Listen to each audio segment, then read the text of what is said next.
Hey, look what's back.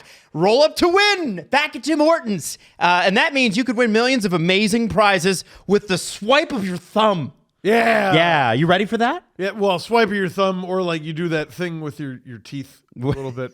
Where you like Yeah.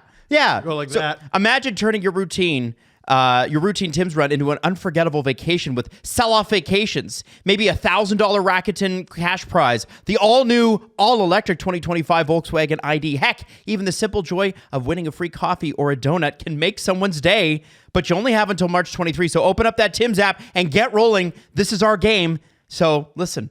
You gotta make sure you get this cup. By the way, I just want to say I love the physical roll up. I love that's back. Thank Makes you. me so happy. So you do need both. You do need the Tim's app. You do. Yeah. So play Roll Up to Win on the Tim's app now until March 23. Rules apply. Canada only. No purchase necessary. Please visit Tim's app for details.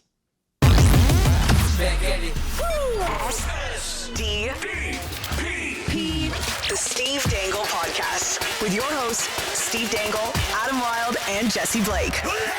Now that is some darn good coffee, courtesy of Tim Hortons. Just want to give them a big shout out. Love Tim Hortons. Hey, so we're back to like NHL stuff now. Steve did a stream last night of an NHL game. How weird is that? And it was a TSN game, which I've never done.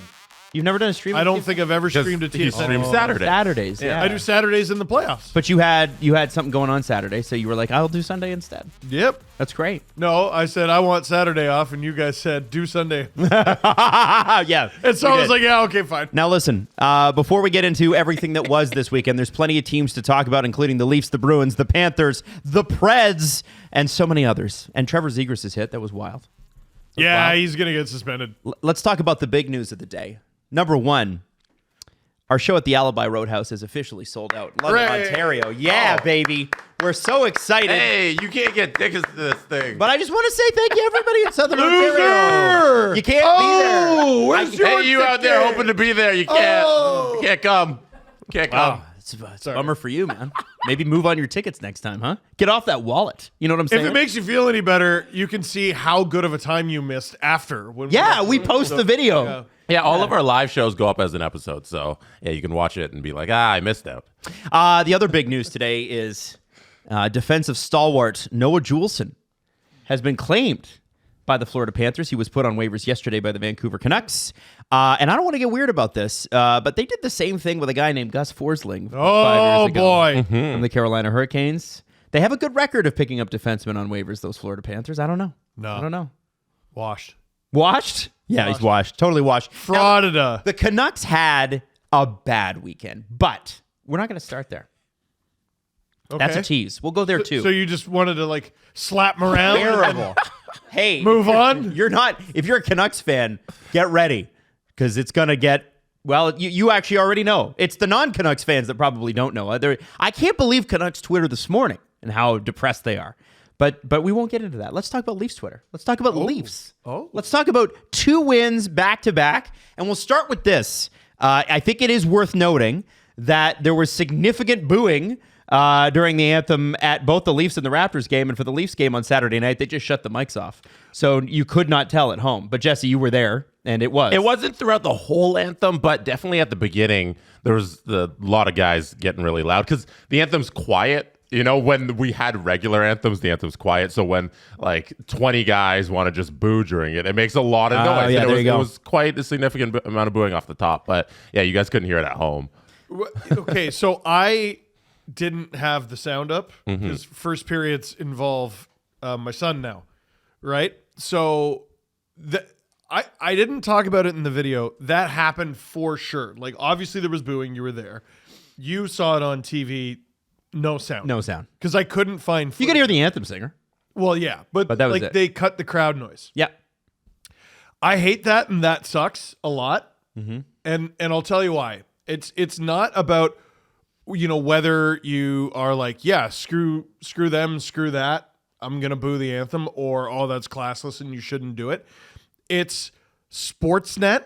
It's the NHL rights holder augmenting reality, and that's a dangerous precedent to set. and it sucks, and they should stop doing it. Pretty sure the NHL called them, and I wouldn't know this for sure, but I'm pretty sure the NHL. Then don't show it. Then don't show it. Yeah, you know what? You're strictly speculating. Yeah, of course. You have no information on it. Hey, listen. I agree with you. Stop fucking showing the anthem. I hate the anthem. Why do we have to watch this? Either you show it in all its ugly reality and the fact that people are booing it now, or you don't show it. You do not lie. Oh, they lie. It's tantamount to a lie. They lie all the time. You're showing it and you're shutting the crowd mic off. I think that's garbage. Now, Carolina had to walk to the arena because traffic in downtown Toronto, at least in that portion of downtown Toronto, especially near the Gardiner, is so bad that you can't get in there. They're at least the second team this season that's had to do it. Yeah, what was wasn't the it? other Minnesota. Yes. Yeah. And it's great because we have the World Cup coming, not this coming summer, but the next. And that construction is supposed to last far beyond the World Cup. Ah, good. So Good Toronto foresight. yeah, it's great. No, definitely plan this always. one. Yeah, here they are walking. This is from the Carolina Hurricanes account. They look really well dressed. I have to give them credit. Sharp guys. No, you don't. Looking good for the game. Screw those guys. Boo. Now, what was most surprising about the Carolina game is that it was the Leafs who came out and were great right off the bat. That is not something that we're used to after a break. Usually after a big, long break, it's like, oh, they're refreshed. And they'll probably blow the first two games off the break because they just won't be ready. They were ready. No, you had to be ready for a genuinely stupid weekend of hockey. The Saturday, 48 hours, less than actually, after the Four Nation face-off ends, you have 28 teams playing. Yeah. And two teams scored 8 goals.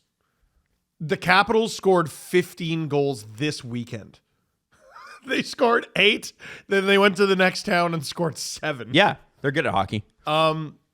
It's classic beginning of the season hockey, in a way. A bit sloppy. Yeah, no one played their best games. Even the guys who did well. In the first period alone, you had Steves, Holmberg, Kampf, and Tavares all scoring. Now, here, Maddie, can you ISO Adam? Here, Adam, Yes. here, Yeah. There Hi. you go. Get to the middle. All right. I always believed in Alex Steves.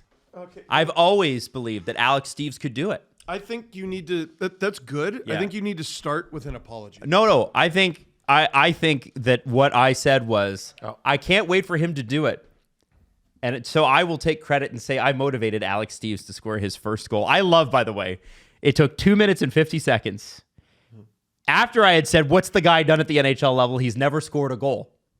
For him to come out and that fourth line to look the best it's ever looked. The best, Alex. If you're watching this, that is the best this fourth line has looked all season. Easily the best. He's not.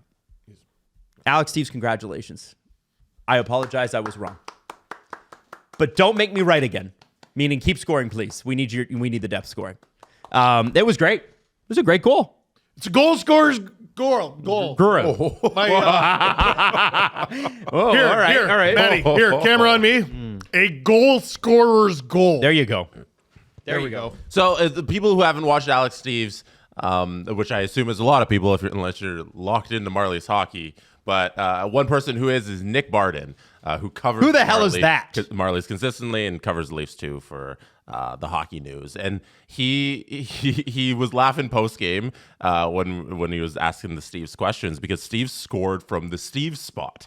If you're not aware, that where he scored, where he one-timed it from that position is where he's been hammering pucks home all season long for the Marlies. And I'm not going to say it's just like Alexander Ovechkin, but he's got a little bit of it in him. Like he's a great scorer, and he has a spot on the ice, and that's where he scored from. And so it's cool that you see something translate from the AHL to the NHL level, because sometimes it's just completely different. TJ Brennan. Guys go off in the AHL all the time, and we learn when they get called up that they're actually 4A players, yes, and they can't make the jump. And Alex Steves, in one game, one very small sample size, recreated his magic that he had down below at the AHL level. And I thought he played really well with his fourth line mates, but what did I friggin' say? I was like, well, in his cups of coffee in the NHL, he's just been playing on the fourth line. That's not conducive to success for him. That's not putting him in the best position to succeed.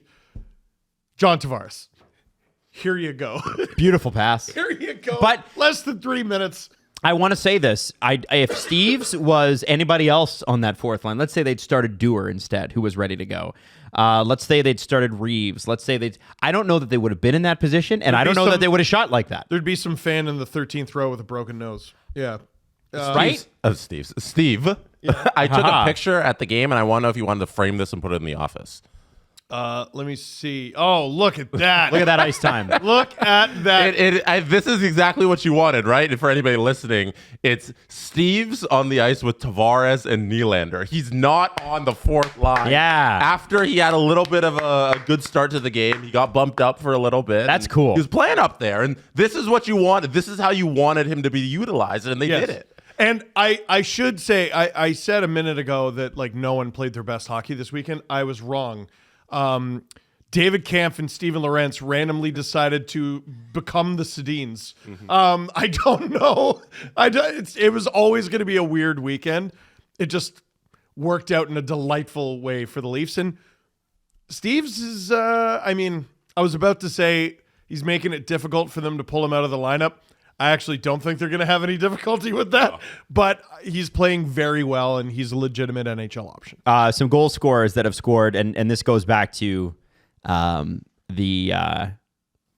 the Four Nations face-off, okay? Here are some of the goal scorers.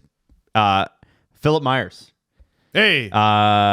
We got Philip Myers, McCann, Nyes, Riley, Steves, Holmberg, Kampf, Tavares, Matthews, Holmberg. You mean McMahon? Sorry, McMahon. Excuse me. McMahon. I wish, Adam McMahon. Wild. I friggin' wish. I'm still upset about the McCann thing, too. Yeah. Holmberg again, Robertson, McCabe, Robertson, Tanev, Holmberg. A lot of depth. That is from @Matthews fan, and I checked that on Twitter. I was like, hey, that's interesting, and I better check it. And I checked it, and it was true. And I think that's, the worry has been the depth score. Yes. And this weekend, and we're going to kind of combine talking about both games, we got depth scoring from the fourth line, and we got depth scoring from the third line. And 2 goals from D. And 2 goals from D. Had a little bit of everything. Yep. Tanev and McCabe. Yeah, man. Their second goal each. And an own goal. Jordan Stahl friggin' loves scoring in Toronto, and he will do it at all costs. He can't score anywhere else, but he can score here. It's the weirdest friggin' thing. Right. And I'm looking at the third line yesterday, guys, and I get it's Chicago. I get it. Okay? And I get it's Chicago on a back-to-back. They'd had a game the night before. Leafs had a game the night before. And our Chicago. But it was nice to see that line click a little bit, wasn't it? Yeah. I mean, I've said this before. This is sort of what they do against weaker opponents. That used to not be the thing the Leafs did against weaker opponents. That is true. Domi and Robertson. I'm so mad for Domi that Nazar just pantsed him. Oh my God. Like 8 seconds after that. But Domi and Robertson were clicking. 2 really nice plays from Domi. That 2-on-1 with him and Robertson was way harder, I think, than it looked. Like, not just getting the pass across, but winning the foot race and having to navigate finding the puck through the legs of the ref. Yes. Yeah. And then sending it across, and Robertson with 2 great shots. Like, I hope after a weekend like that, everyone has confidence. Like, it's tricky to get into game shape. It's... it's a weird interruption to the season. I think starting with confidence is probably the best thing for you after something like this. You're not going to play your best game. A lot of guys didn't. Win. Winning's always a pretty good consolation. Just win. And they won. Hooray. They won both. And now they lead the friggin' division. Now, they did give up 3 goals against Carolina at the end of the game and made things interesting. No, it didn't count. Oh my God. It felt like old Leafs, right? You had, over the course of 3.5 minutes, Gostisbehere, Svechnikov, and Slavin all scored. Jacob Slavin, who is haunting Canada's nightmares. Just generally. The Gostisbehere goal, I'm like, it's a really good one. And then by the time I got to the Slavin one, I'm like, okay, so it probably hit the roof of Scotiabank Arena, plopped back down right onto his stick. Frig off. Like, it started to feel like the hockey gods hated the Leafs for a moment. But then Matthews scored his 21st, and Pontus Holmberg got his 3rd goal in 2 games Or sorry, one of his 3 goals over the 2-game period thing. Pontus Holmberg didn't score a goal on a goaltender because one of them was an own goal and the other 2 were empty nets. So I screwed that up in the LFR last night because I forgot what one of his goals were. Yeah. It was literally 2 empty netters and an own goal. Pontus Holmberg didn't really score a goal this weekend. And his goal total went from 2 to 5. Yeah. And he's probably... Who scored more goals than him this weekend around the NHL? Not many guys. Ovi tied him. Ovi, that's about it. Jason Robertson. And he didn't ever once use his stick to score on a goalie. No, and he more than doubled his goal total. Freaking love it. Yeah. He's now up to, I think it's 17 career NHL goals. Sometimes the stats lie a little. Yeah. No. Yeah. No. Hey, listen, let him have it. Let him have it. Let him have it. You know what? I think I don't even know what his first goal looked like, but maybe his next goal will be his first on a goaltender this year. Does he have one? The first 2? He's got 4 now total. He had 3 this weekend. Oh, no. He had He's at least 5. another empty netter. Isn't it 5, you said? Yeah, he's got 5 this season. I don't know if 5 any of them were on a goalie. Yeah. He's one of the most fascinating players, dude. Like, playoff MVP in Europe. He's young, NHL draft pick. Like, it's obviously there. And then I see him out there, and I'm like, well, he sure does try his ass off. He does try. He does try. But, like, there's a clear upgrade for the Leafs. Like, they need to go out and get some sort of forward, and there's somebody who can easily come out of the lineup, and you plug into whatever trade deadline acquisition you get. Alex Steves. Or that. Right there. Right there. Alex Steves. Yeah. He tries his ass off, too. Too bad he's not a 6'4" center. Damn it. Adam, you mentioned the Carolina stuff and how it feeling very Leafy that they were blowing that lead and Carolina comes all the way back, makes it a little close, and then they end up cleaning it up. It's very... I want to dispel the narrative that the Leafs from this season are the Leafs of the past in terms of blowing leads because they haven't done it all season long. They are 25-0 when entering the third period with a lead. They have not lost a game when entering the third period with a lead. They often make it close. On Saturday, they shut down completely trying to play offense when the first period ended. They said, we got 4-goal lead. 4 goals will be enough with our goaltending and our defense to win this game. And they tried like hell to win it without playing any offense. And they barely did. But they don't blow leads this season. They also are one of the best third period comeback teams. Yes. They have a .261 win percentage when entering the third period trailing, which is third best in the National Hockey League. So they've actually been really good at coming back, and they haven't relinquished a third period lead, which is great stuff. Jesse, great points, all valid. You know they play the Bruins tomorrow, eh? You think that streak ends? Well, thanks for coming out, Jesse. I'm sorry. Thanks for pointing that out right before they play the... Is it in Boston? Let me look. It is on the road, yeah. Son of a gun! Whenever I tweet things out like that, I'll be like, oh, the Leafs are undefeated when entering the third period with a lead or something like that. And then people are like, you jinxed it, you jinxed it. Shut up! I always write back, I wish I had that power in the universe. I don't play for them. The words I say affect the power in the universe to make the Leafs lose. You know, I wish, I've never won the lottery before. Like, I don't have that kind of power, so I'm not too worried about it. Jesse, can you make me like 6'2"? Like, it's not an unreasonable request. Yeah. No, I have that type of power. So come on. Like, Carolina was shaky, but Craig Berube has them playing different than Sheldon Keefe, and they have been really good defensively and holding leads. And you saw it with Chicago, where you get down early, and then you're like, okay, it's Chicago. They're gonna eventually get a couple goals, even if they're bad goals. They'll get a couple. But it was Arvid Soderblom. Yeah, and who has been good this season. Chicago and is good against the Leafs. Chicago really good against the Leafs. Legitimately made his job hard all night. Like, you know how a goalie's job is just to give his team a chance to win? Chicago was like hell-bent on making it impossible for him to do that. Yes. Like, they screened him all the time. The puck went off TJ Brody. I know that's just a fluke or whatever, but... I have to tell you, there's a couple of things, though. Like, Arvid Soderblom, on his own, like, I think... The fact that the Leafs hadn't won a regulation game in Chicago since 2003 that's a crazy stat. I couldn't believe that. But beyond, and it was Ed Belfour who was in that. That goes to show how long ago it was. But beyond that, Soderblom had the Leafs number last year, embarrassed them. Yep. And then this time, I actually thought the same. He has been good this year. I thought he was good last night. What was interesting was how bad Chicago's defense is, and it starts with a guy we know really well in Toronto, TJ Brody, man. This guy, I don't know what happened, and it does happen very quickly to certain players. I just don't see it anymore. Well, they're playing him on the right, and the Leafs. He had some great success as a left-handed D playing on the right for the Leafs last year, which was a friggin' nightmare for him. To me, far and away, his best games were on the left, and they're hell-bent on doing this. I do want to say Chicago's also just not good. they're not good. Yeah, they're terrible. It's hard for anybody to look good, and Seth Jones sure doesn't. Seth Jones didn't look good. No. He got walked a couple times, and I don't understand his trade request because nobody. Oh, I understand the request. I understand the request. I don't understand the reality. Him thinking that anybody will trade for him. No, he said, Jesse. I get the trade request. What I don't get is I want to be on a contender, buddy. Who wants him? I think the only team right now is Columbus. They're the ones that are openly going, we'd like to have him back.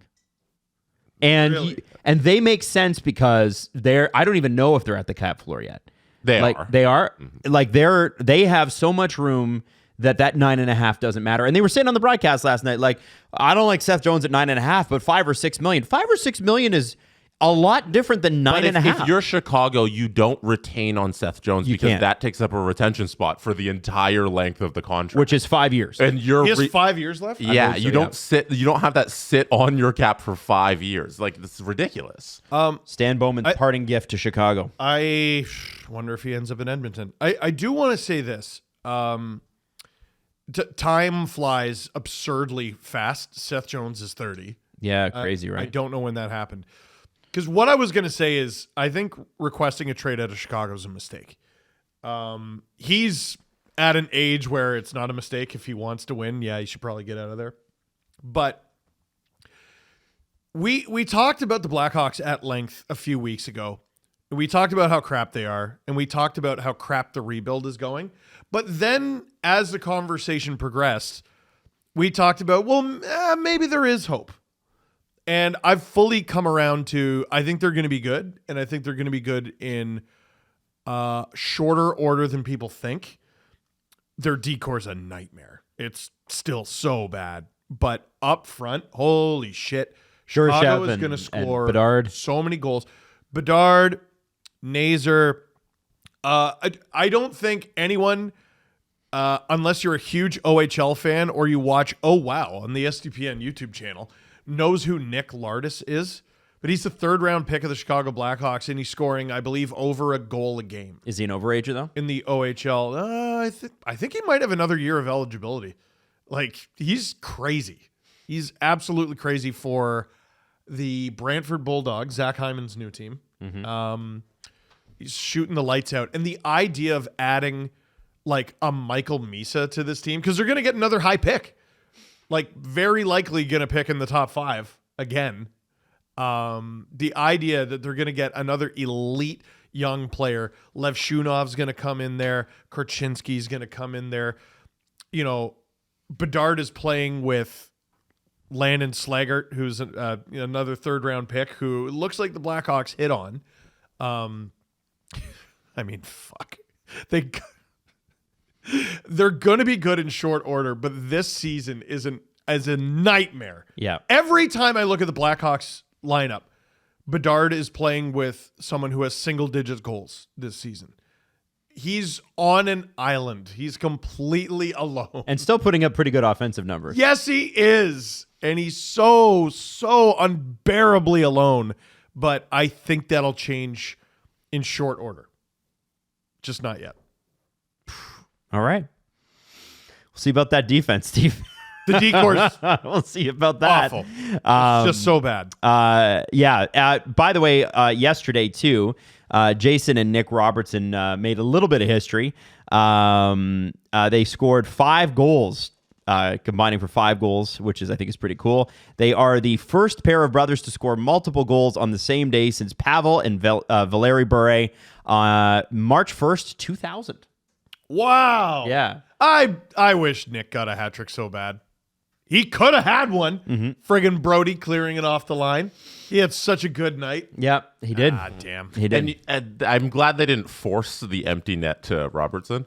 Like He was out there briefly. he was out there, but it wasn't like when they were trying to get Matthews 70 and they stopped playing hockey. And Marner 100. And Marner 100 and they stopped playing hockey and just tried to get that one thing. At least they didn't do that last night against the Blackhawks. But if there was any team to do it against, it'd probably be the Blackhawks. It's cookie night. Yeah. You know, things are going your way. Speaking of the fifth goal. Which one's that? The offside goal that wasn't offside. The one that William Oh, Nylander, the Cale Makar rule. an NHL player, was like, I thought I was offside. You saw him say it. I think that rule is so silly. Yeah.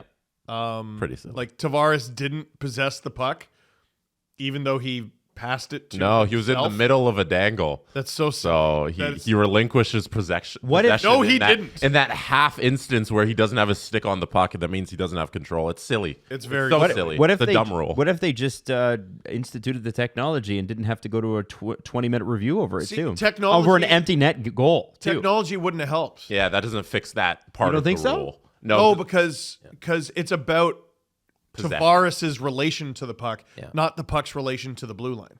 or the other player that's coming on Yeah. offside. The idea that Tavares didn't have possession is It's It's that's silly. silly. it's poopy. Yeah. Like that's not right. No, it's complete semantics. It's a joke. And the Makar goal, I vaguely remember it. I want to say it was the Oilers-Avs series.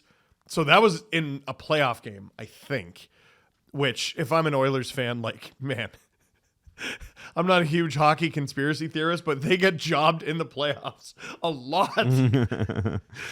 They really do. That's such a silly rule.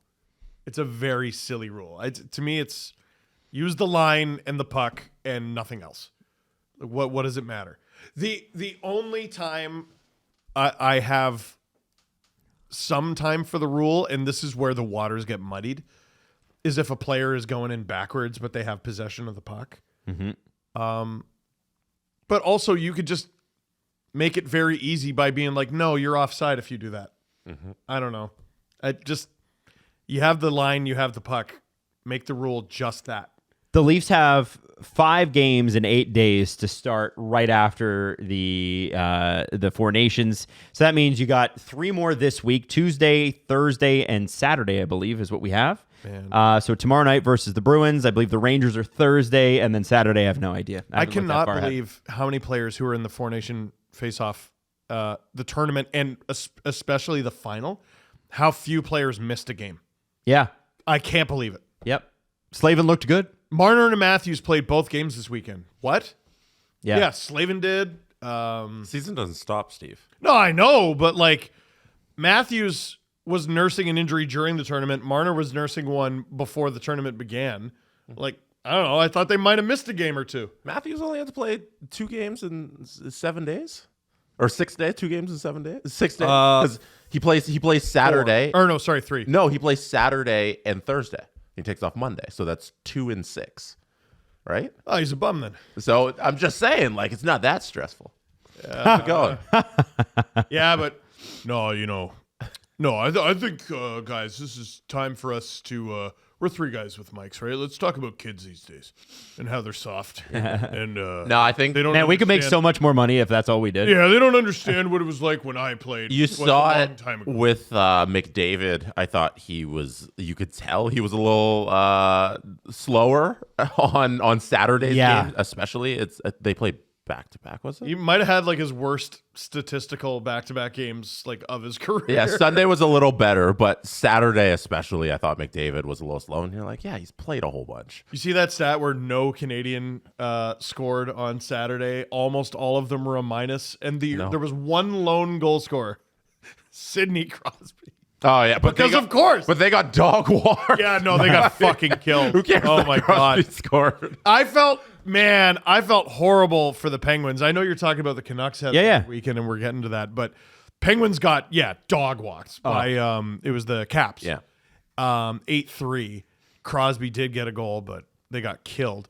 The next day, and I watched a big chunk of this game yesterday, they are murdering the Rangers. Murdering them.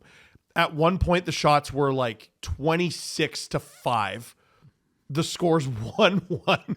Yeah, Igor had a good game. And a good game. Yeah. And they lost. They lost. Poor Pittsburgh.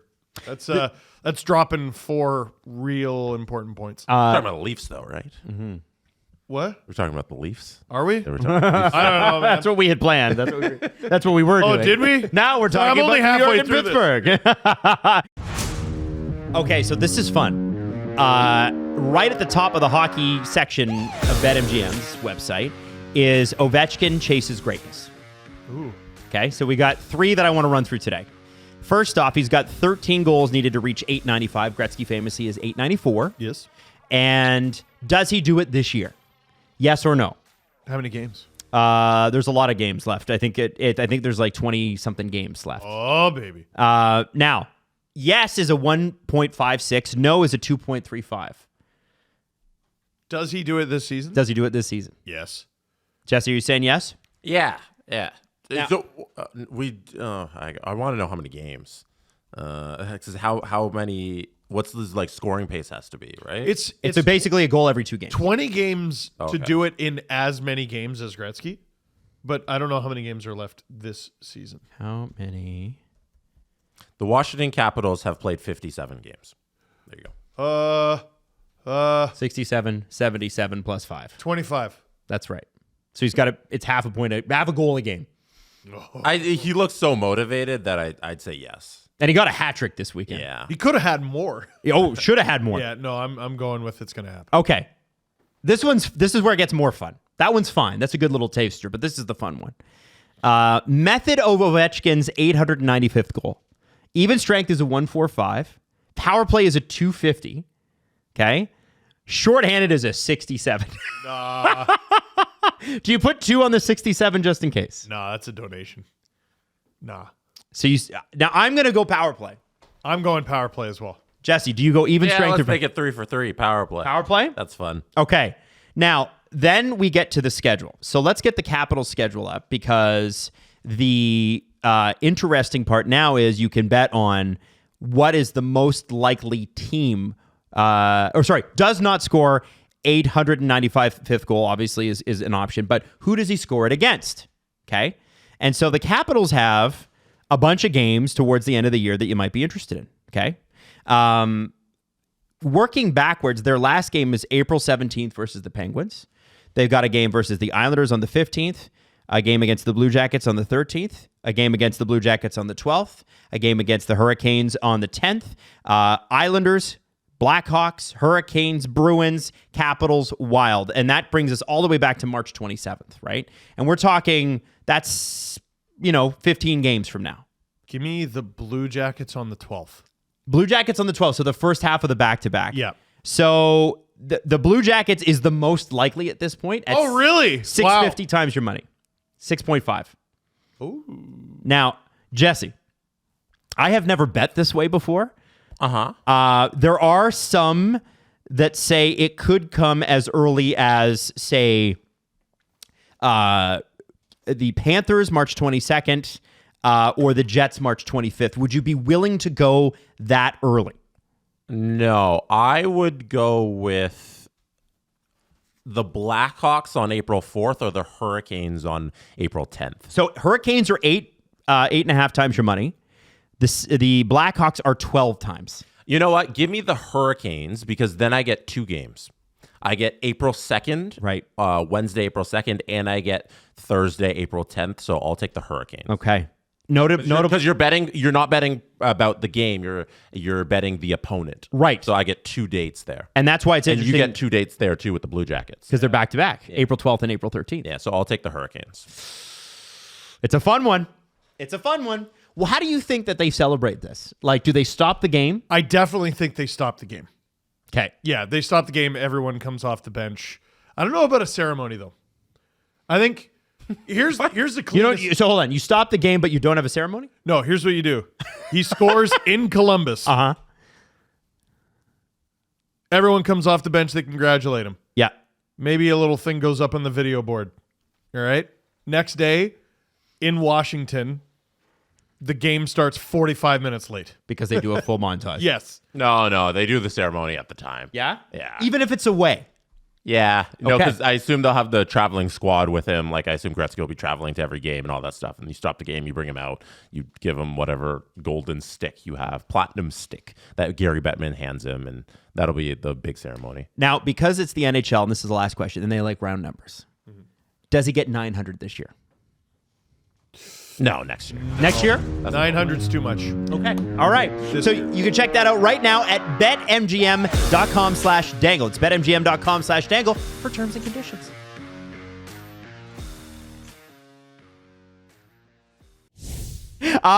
Florida, Matt, speaking of missing games, both Kachuk brothers were out. Brady looks like it was just sort of like a rest or So we're done with the Leafs. Well, unless you got something else you want to add. They won. Hooray.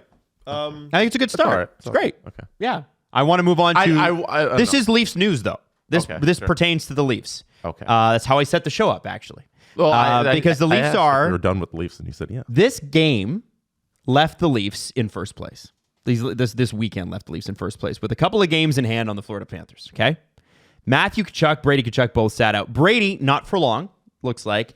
Matthew, if you were to believe Renaud Lavoie from TVA, he suggested that there is some concern that his season might be over. He said, we're waiting for some important medical results. We're hearing his year might be over. We don't want it to be, but there is some concern. Now, today, Paul Maurice said Matthew Tkachuk is still being checked out by doctors and that his injury could cost him some time, but, quote, he's playing for us this year. Now, he didn't specify, which is, I think is important, is calendar year. As in, is he playing in the fall of 2025 or will he be playing this season? No, I mean, his regular season might be done. And then, game one of the playoffs. Here we go. Okay. Now, then you add on, and we're going to go a little deeper into this, but not you think yet. Vegas is the only team that can do that?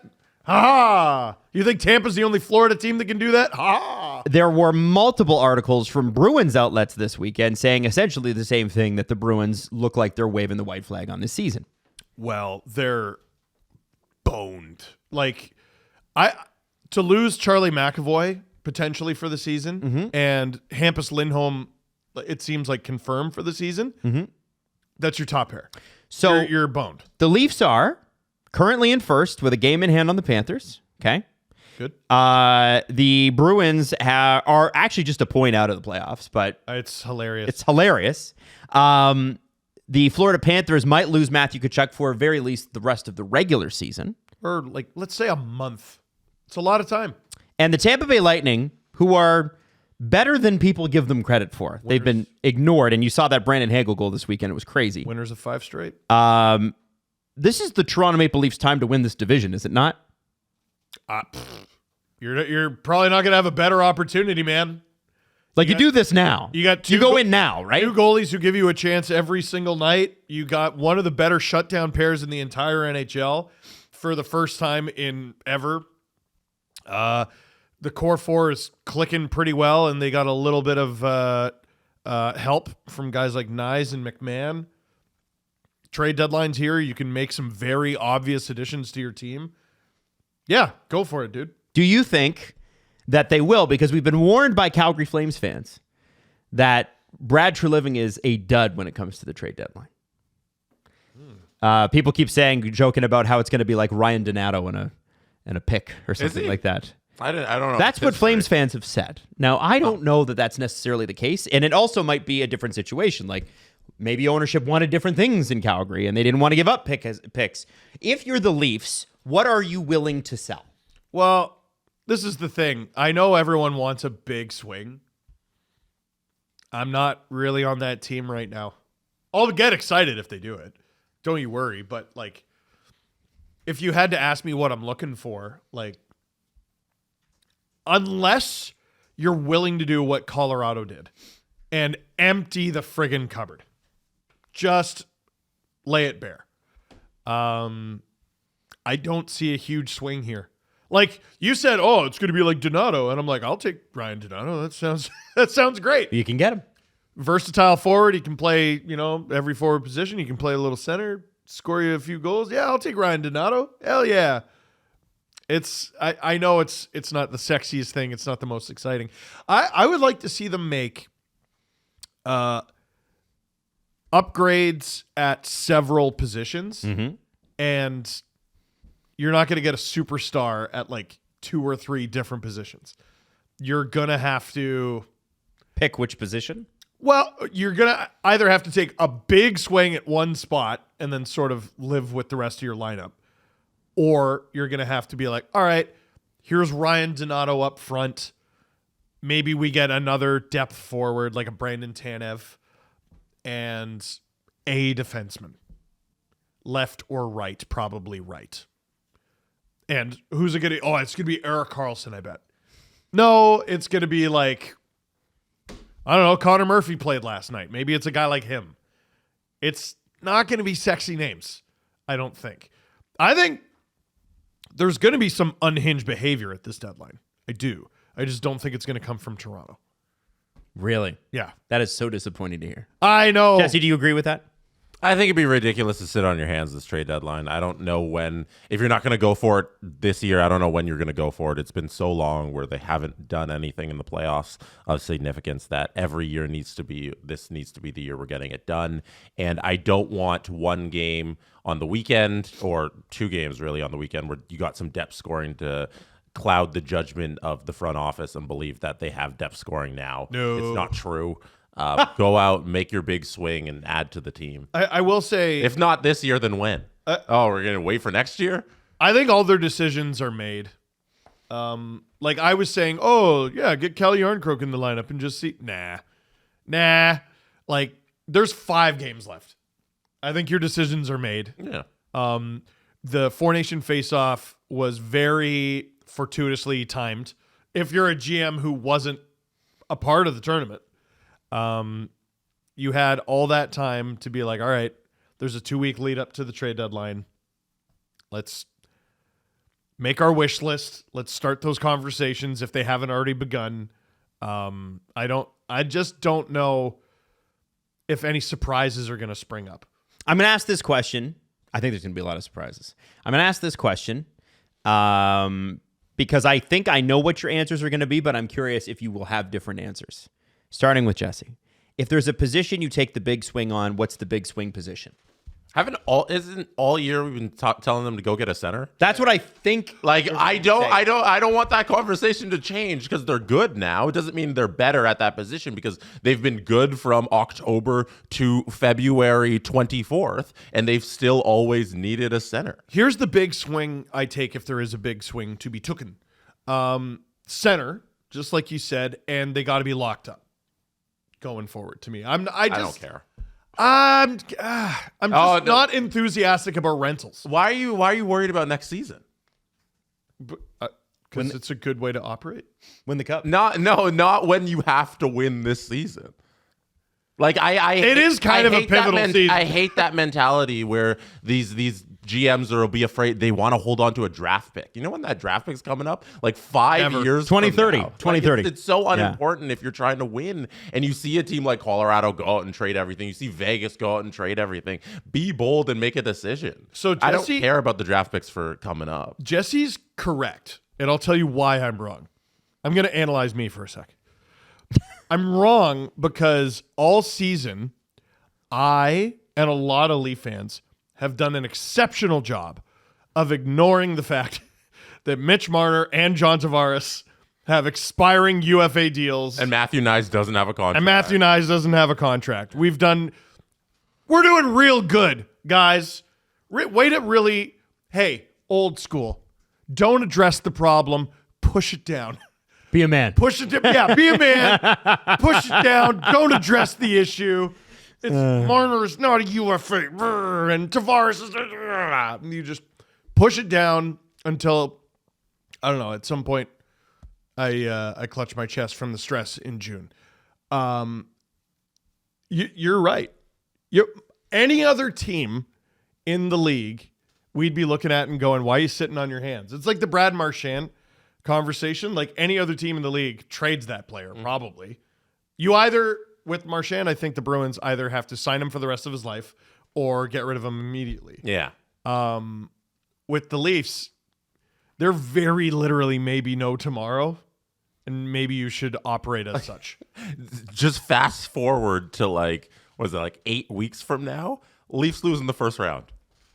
Well, That's unforgivable. They lose Yeah. again. Yeah. I know. Again. I They know. lost Now the we're talking first round. about bigger changes, right? Yeah, so you gotta look to the very near future and say, okay, so we're not gonna do anything at the trade deadline, and then we lose in the first round, and you didn't do anything at the trade deadline. That's ridiculous. This is Anthopoulos 2015. Yeah, Even you have when to they win. won a round in 2023, and they still only won 5 games, how did they win that one round?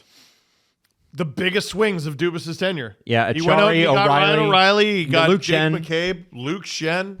Holy shit, was he active. He had a fun few weeks there. Itchy thumbs, Kyle. Scratch them on your phone. And you know what's interesting about that is there's very little fallout from those trades. Like, is anybody upset about how that all played out? No. None of those players stayed. Are you pissed that Jake McCabe is still a Leaf? No. Not really. Kinda cool. God, he was fun last night. He was great. I don't know when he turned into this player because I swear he wasn't this when he arrived. I think he was good when he arrived, but he didn't figure out the system until the following training camp. There was still I just feel like he was a generally solid defenseman that was mistake prone. And now he's just sort of this like T-1000 friggin' robotic animal that just fucks up everyone who comes across his path. Him and Tanev, forever. I don't care how old they get. Yeah, all right. Yeah, you can talk me into that. I'm pretty down. That's a great pair, man. Do you care that Tanev signed till he's 41? Nope. So why do you care about losing a couple of draft picks this spring and getting the center that Jesse's talking about? All right. Easton Cowan for Ryan Donato. There you go. I'm sure Chicago would love that. Right there you All right. go. So Steve, Yeah. is your answer different from Jesse's? You take a big swing at any position. Would it be different than center? Because here's the thing: that the center one is the most compelling. If Matthews or Tavares goes down, even if you like the lineup as it currently stands, if Matthews or Tavares goes down, who takes that spot? Right? It's tough. Okay. You saw it against the Bruins in the first round last year. So I'd like them to take a big swing at center. I kind of look at their back end. McCabe Tanev has been so damn good. If you take a real big swing back there, and you know your goaltending is solid, and you know you have these 4 to 6 assassins up front, doesn't that make you formidable in the Stanley Cup playoffs? You get one really, really solid. The problem is, like, who is available that is like that? Like a true top pair, top 4, great player, ideally locked up for the future, but like even on a rental. Like, okay, who's selling, right? Well, I think Boston is. It's, you know what else I hate? There's all these teams that are like in the mix, like, they might be interesting, and they're all in the Atlantic. Yeah, that's hard. Buffalo, okay, well, no. Well, maybe it's Buffalo. Pittsburgh selling pieces. Who are they giving up on the back end? Well, they already gave up Marcus Pettersson. They'll give you Ryan Graves. Like, that was the one. No. No. Pettersson would have been great, but he's gone. Habs fans need to stop texting me with this Jake Evans, David Savard stuff. Ryan Graves still has no points this year. That's unbelievable. 42 games. That's unbelievable. And it's not about Jake Evans or Mark Savard, sorry, David Savard being bad. It's about making a trade with Kent Hughes and the Habs that I'm just not enthusiastic with at all. Trading with the Bruins, I'm not enthusiastic with at all.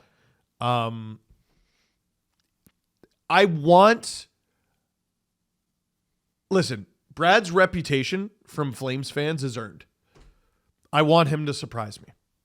So that brings me, guys, to a report from Elliot Friedman, which was on Saturday night, which said some teams would like to look at the option of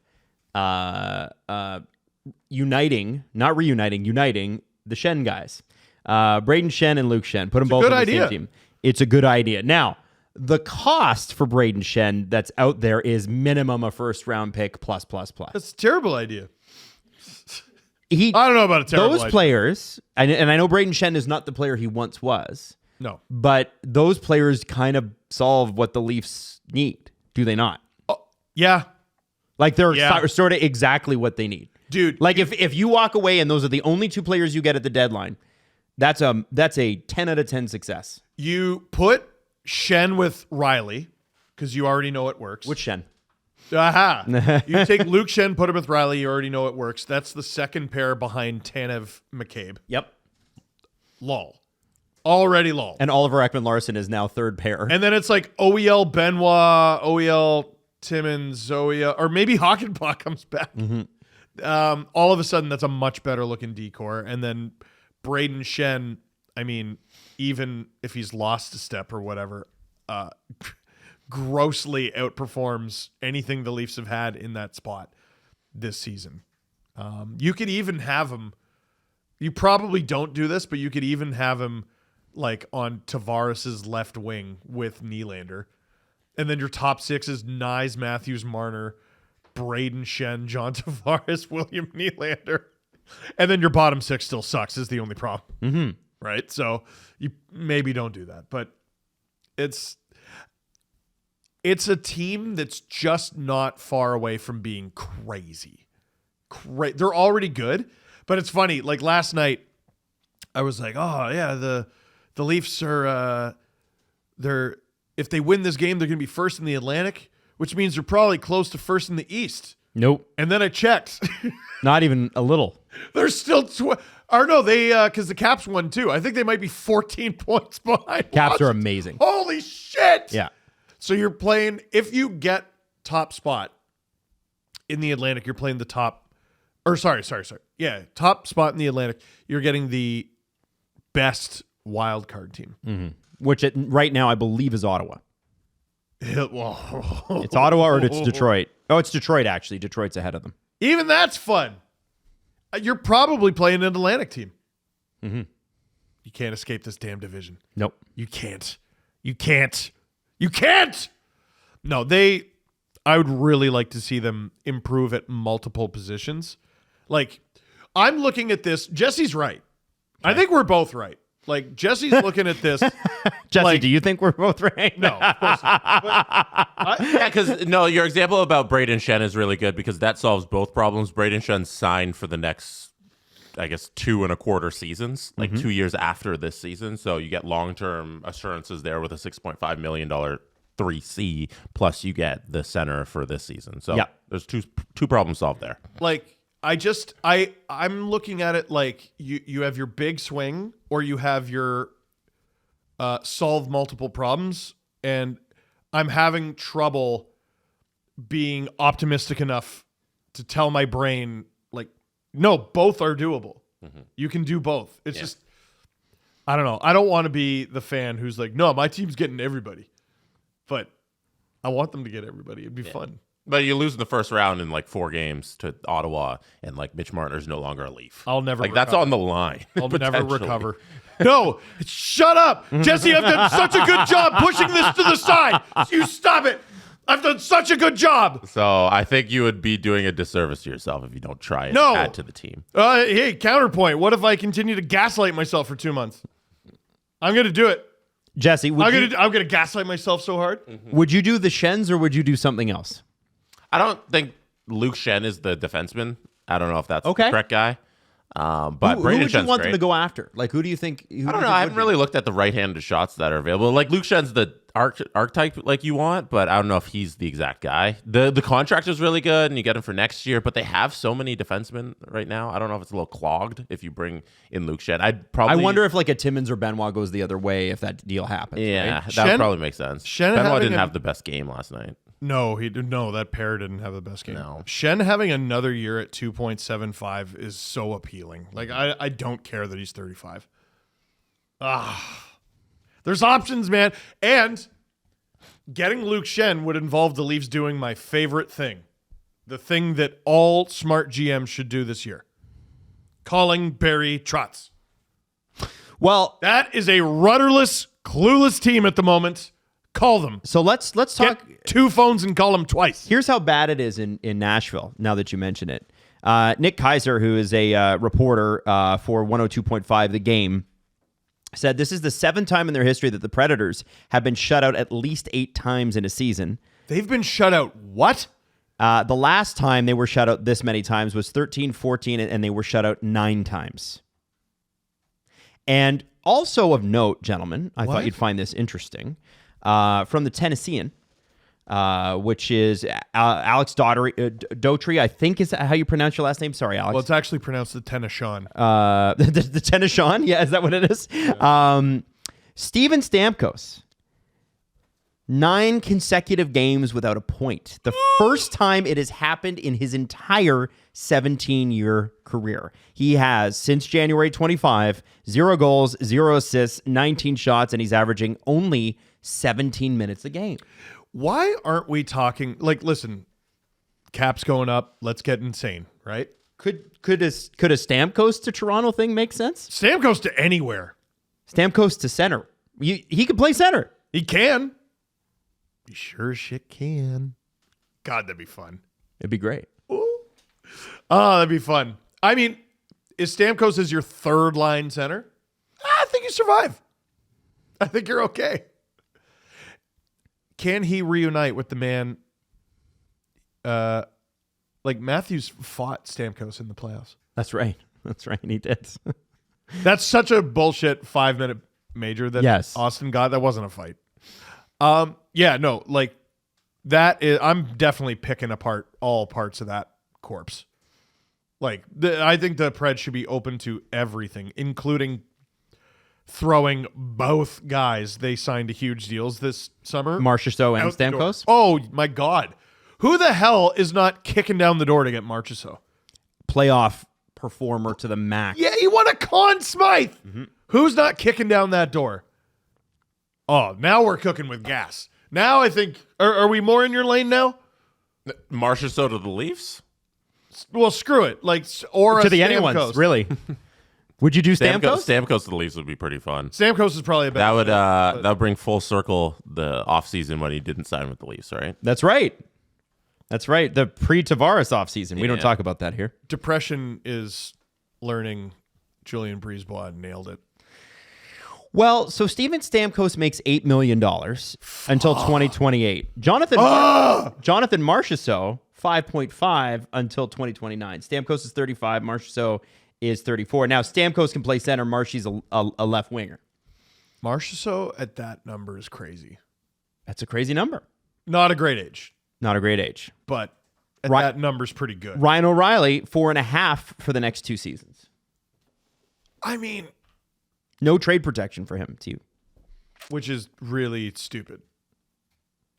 All parties involved. Shen has no trade protection as well. You have to admit, at least one party there is being stupid.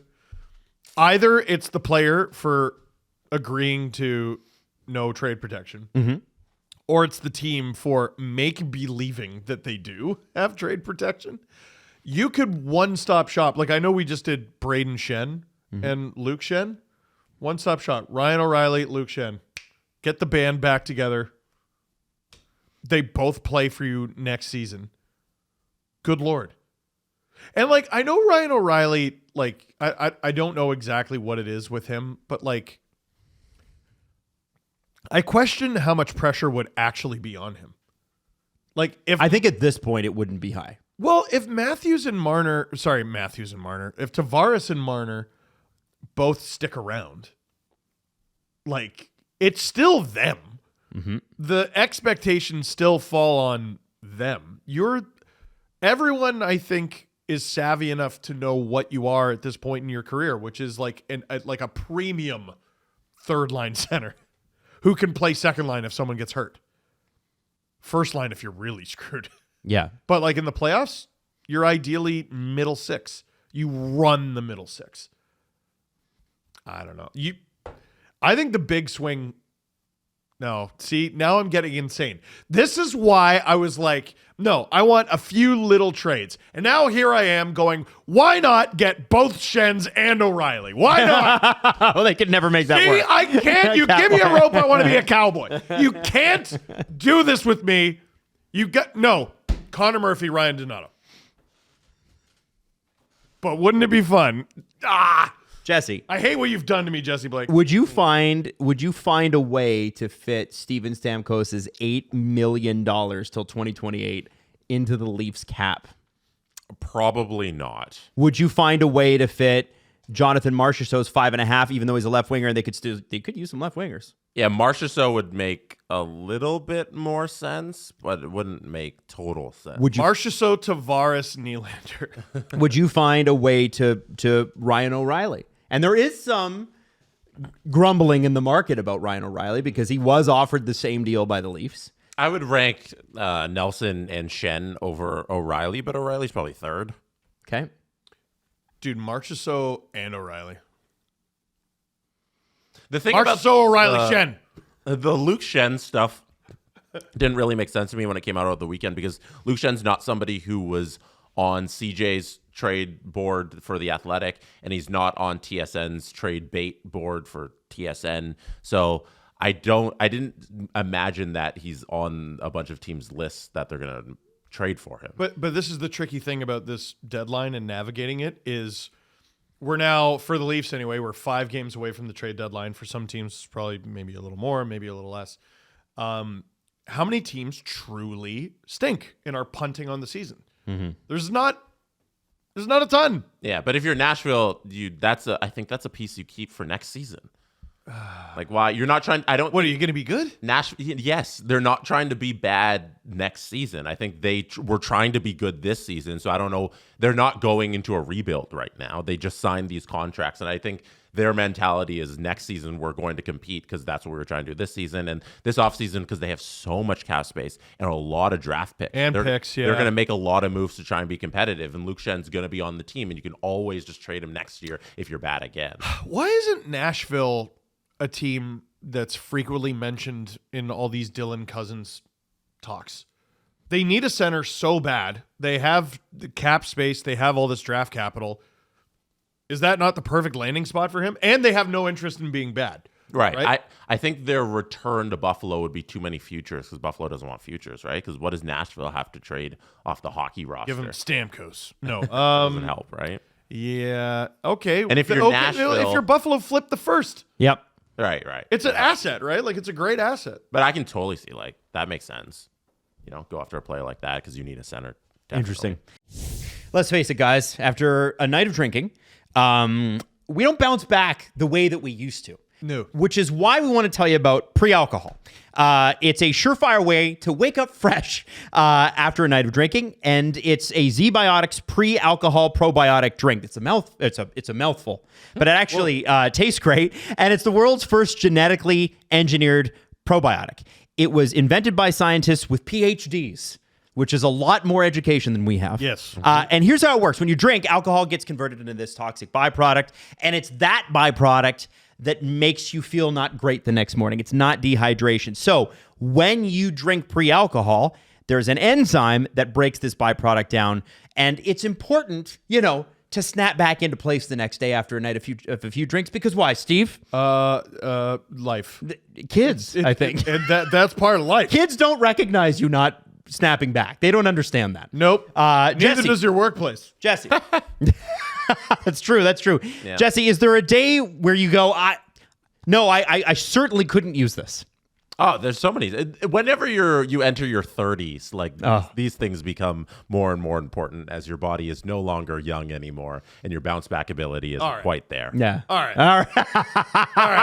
Listen. All right. I bet this helps you. I'm not old. Okay. So grab pre-alcohol before you go out and be ready to cheer on your favorite team all day and all night. Go to zbiotics.com/dangle to learn more and get 15% off your first order when you use Dangle at checkout. Z-Biotics is backed by a 100% money-back guarantee. So if you're unsatisfied for any reason, they'll refund your money, no questions asked. Product only available in the U.S. And remember, head to zbiotics.com/dangle and use the code DANGLE at checkout for 15% off. Now, we have to do this because our trade, the trade deadline is March 7th. We're doing our trade deadline special here at SDPN. It's going to happen as we always do. So, this is the time when we actually kind of have to dig deep. And now I want to talk a little bit. I do want to go a little deeper on the Bruins because they did say we're probably. Sweeney said basically yesterday we've got two routes. we can buy. And they have bought a lot at deadlines in the past. I'm going to run down some of the names. I always tell you guys this. I'm like, they're always the guys that get the name, okay? So Lee Stempniak, this is how far back this goes. Drew Stafford, Marcus Johansson, Rick Nash, Dmitry Orlov, Tyler Bertuzzi, Charlie Coyle, Hampus Lindholm. Those are some of, over the last 9 years, the players that Boston has gotten at the deadline to varying degrees of success. Obviously, they got to the finals in 2019, but were not able to actually close out the job against the St. Louis Blues. Now, they don't have, according to Fluto Shinzawa, a lot of help coming. Fabian Lysell, the team's 2021 first rounder, has 9 goals, 7th most on the Providence roster. Dean Letourneau, the Bruins' 2024 first round pick, has 0 goals as a Boston College freshman. Oh, no. And those would be guys that you might trade. You've also got Kastelik, Callahan, Lohrei, Wallstrom, Beecher. They're all they're players that I think have potential, but a lot of those guys, are going to be fourth liners, third liners. They're not like an old team. Except for the high-end talent. That's the problem, right? So they don't have a lot of assets to tempt teams with to go out and buy. Right. And I don't know how much they have to sell, but it looks like they're heading towards a retool. And I'm just curious what they might do. It only needs to be a 1-season retool. Totally. I think some teams stink and some teams had a season get away from them. And that feels like this, you think? Yeah, well, okay. Let's say McAvoy and Lindholm are both kaput for the season. McAvoy plays 23-40 a night. He's one of the best defensemen In the league. NHL. Yep. Hampus Lindholm is second on the Bruins, 51 per night. So your top pair is like what? Zadorov, Lohrei? Zadorov, Carlo? Lohrei, Carlo? Like, you're asking... I mean, who knows? It's the Bruins, so maybe it works out for them, and Lohrei, all of a sudden becomes crazy, and the team does great. And maybe they squeak in. This is a perfect season for the Bruins to just tinker a little bit, do moves that make sense, and retool for next year. Trent Frederick is a name that comes up because he's a centerman. He's 27. I wish they would shut up and not kiss. Are they do you think that they keep a guy like that around? I think Brad Marchand, it's pretty clear, guys, that Brad Marchand's going to stay in Boston. I would be shocked if Brad Marchand did not extend in Boston, and I think they would be too. I don't think they're bad enough to trade him. Like the way we're talking about him, this is one season that got away from him, so you extend him and you keep him. Right. Like, unless you're planning on being bad. With Trent Frederick, every now and then, a team and a player show up and they are in trade rumors for their entire life. It was Jake DeBrusk. And Jake DeBrusk absorbed so much oxygen in that conversation that we sort of ignored that Trent Frederick was always in that conversation too. I said this years ago with Patrick Laine, and the Jets. Okay, you keep talking about it. Either sign him to a lifetime extension or get rid of him. Enough. And that's sort of how I look at Trent Frederick, who was made in a lab with beakers and shit to be a Boston Bruin. Seeing him in another uniform is going to be very odd, but might be time. You think it's time? Because they also have... Well, you keep talking about it. They've got Coyle, they've got Lindholm, they've got other centermen, right, that are highly paid and they're longer. Do you trade a Charlie Coyle? Do you trade a Pavel Zacha, who might have significant value? Boy, they just don't... I know we're talking about, retool, lost season. Man, they just don't have a whole lot of interesting there, eh? That's what I'm trying to say. Yeah. Marchand's a UFA. You probably don't move him. Frederick I'm surprised he's a UFA. That makes sense. Unless you extend him, because he's not old. Your RFAs, why would you lose them? They're RFAs. You should probably hold on to them. Mm-hmm. There's nothing on the back end that interests me. Justin Brazeau is Justin a UFA. Brazeau is very interesting. Friggin' 27 years old, one of the biggest players in the league, and he's actually established himself as a legitimate NHL player. Yep. He's not just some guy filling in. Yep. He's maybe the one guy, and maybe Wotherspoon. Other than that, It's not a whole lot interesting on the Bruins. Jesse, would you trade for if you're the Leafs, would you go after a guy like Trent Frederick, who is a captain Boston? Yeah, no, I think Trent Frederick would be really useful on the Leafs. Like, yeah. I like him. I like Charlie Coyle. I like Charlie Coyle, too. I don't want to trade with this damn division. I don't. What if it wins you the cup? Do you care? What if it's the next Rasper Raycroft? It's a different management group, Steve. It's a lot Who's different. the Leafs' most recent 5th rounder? I have no idea. They trade him for Trent Frederick. And guess what? Hall of Fame. That's Maybe. probably what happens. Maybe. Nikita Grabenkin. Oh, God. Another team we got to watch is Vancouver. And back-to-back losses to start right after the weekend. And this is one that really was interesting. If you watched even the highlights last night, you saw Elias Pettersson get an assist, but then also miss on like an absolute easy gonna score moment. He's and so miserable. Vancouver were limited, I believe, to 15 or 16 shots the entire game against Utah. And this is what Rick Tocchet had to say, and then this is what Elias Pettersson had to say, gentlemen. So we've talked about he has to move his feet and he can't double clutch with the puck. I think he's waiting for something. I don't know if it's a lack of confidence in his shot, but as soon as he has room, he's got to take it and just blast it. I'd rather him just rip the puck right now. He's not moving his feet. I thought today some shifts he was moving his feet, and it looked like we had glimpses, but 6-on-5 there at the end, it's the same thing, waiting. If he just takes 3 or 4 strides, I don't know if it's a mental block right now. All year, he's got to move his feet. And Ian McIntyre, who wrote the article, went with the media scrum to Pettersson, who talked after the game, and said this: when we asked Pettersson whether confidence is a factor when struggling to score, the alternate captain said, and that's an important sentence, it's more annoying dealing with the media. I would love to hear and see the quote, like to see if there was a hint of joking behind it. Doesn't read well, though. No, it doesn't read well, and not knowing the answer, my money's on he's being sincere. Man, we all thought his season would turn around, or hoped his season would turn around. JT Miller's not there anymore. What do we got to do? What do we have to do? Okay, you're the highest paid player on this team. Mm-hmm. One of the highest paid players in the National Hockey League. Mm-hmm. Therefore, one of the highest paid hockey players in the world. That doesn't put you in a good mood? Okay. You don't like JT Miller? You guys don't get along? You're oil and water? Okay. Well, we traded JT Miller. You're still not in a good mood? Okay. Well, the coach caters to you at every step of the way, and you're still not okay. So what do we need to do to make you happy? What do we got to do to put you in your happy place? What do we got to do to make the $11.6 million you make money well spent?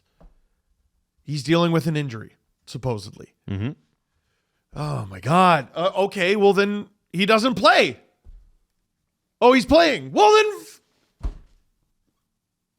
every team has to deal with something like this. Jesse, is that the video? Yeah, if you want the video of Pettersson post-game in Utah, this is it. I need to see it. Yeah, because it's important. Okay, yeah, it was available post-game. The video's 40 seconds long. Obviously a frustrating one. What led to the outcome in your eyes? Yeah, small details. I think we had enough to win today, but another tough one.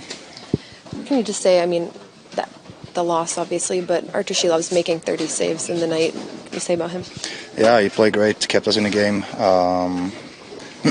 Just all game, he kept us in the game and made some really big saves. How much are you missing Quinn Hughes in a game like this tonight? Yeah, it speaks for itself. A play like that when we're missing him. Hopefully, obviously we want him back, but I hope we will be back soon. That was in post-game. Oh. Yeah. But where was that quote about? You mentioned liking some part. Where was that quote about the confidence? I don't like talking to the media. Did it happen pre-game? No, it happened. It might not have happened on camera. This is an Ian McIntyre article from Sportsnet. Okay. So it may just be that it didn't happen. Because I was watching that, I'm like, okay, Vancouver media, I know they're probably top 5. I don't want to deal with these guys in the league. If you're a player. Mm-hmm. Softball. Hey, you're a leader. Talk about how good Seelovs was. Talk about how good Quinn Hughes is. Like, I know these aren't, questions that are going to win anybody a Peabody Award or anything, but for the love of God, what do we got to do? What do we got to do? What do you need? What is the bridge that we need to build between you and contentment in your game? He makes $11.6 million. Like, he's too. This Canucks team doesn't stink. They're good. I think they're good. But what is holding them back currently is their best forward, highest paid forward, does stink. He's certainly not 11.6, right? Like, he's doing the right things defensively. And Pettersson should be like, Pettersson's a 50 goal scorer, isn't he?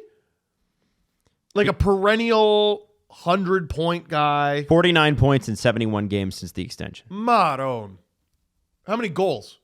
Good question. Has he hit have to look 20? that up. I don't think he's hit 20. I'm pretty sure the answer is 16.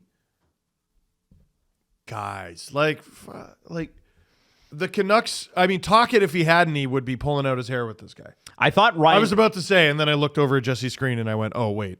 I thought Ryan Henderson had an interesting take. Ryan is the producer of Donnie and Dolly, which is a huge show in Vancouver. And Ryan said the reality is it's never been easier being a Canuck in terms of dealing with the media. The media size is a third of what it used to be for the 2011 core, and most people don't travel anymore. And meaning that, like, you know, media used to, like, if you were a newspaper reporter, you were a reporter for Sportsnet or TSN, those beat reporters went with the team everywhere. Yes. They don't do that anymore because the money's not there. They can't afford it. So, you know, like David Alter is like a unicorn. Unicorn. Yeah. And that's Toronto, a market that is probably double the size. Might even be bigger. And so, you know, I think that's interesting as well. And yeah, is it a mental block? Very, very probably a mental block, as Rick Tocchet alluded to. The yips. Is it the yips, or is it this guy might need to get traded too? Like, maybe you need a fresh start. I think that is a top 5 salary in the league, is it not? For a forward, probably. Like, okay, McKinnon, Matthews, he's tied with Panarin. Draisaitl doesn't kick in until next year. Marner probably passes him. Rantanen probably passes him. But again, none of those things have happened yet, right? So I think what's frustrating with Pettersson is we've seen him dominate with our own 2 eyes. Well, that's why it's a story. Right? This isn't a guy where we're like, all right, we're waiting for him to break out. No, it's a superstar that went away. Dan Riccio said when Miller was traded, Pettersson said he wanted the added pressure. And like 5 seconds later, that was a month ago. Oh, the media. Mm-hmm. Man, what do you do? What do you do? How do you make this guy happy? And it's distracting from how do you keep Brock Besser? There's another guy who's always mentioned, and maybe he's gone. What do you mean maybe he's gone? It's Brock Besser. Yep. The Canucks are trying to look at the Canucks neutrally. Like, people tend to confuse, like, we're Leaf fans talking about what we want to happen to other teams in context of the Leafs. That's not what we do when we're talking about situations like this. As a neutral fan, trying to get in the mindset of, like, okay, I'm a Canucks fan. What would I want to do? What would I want to happen in this situation? Like, I'm pulling my hair out here. This shouldn't be a bad team. This shouldn't be a bad player.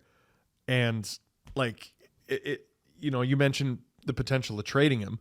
One, that's heartbreaking for Canucks fans. Two, who's taking that?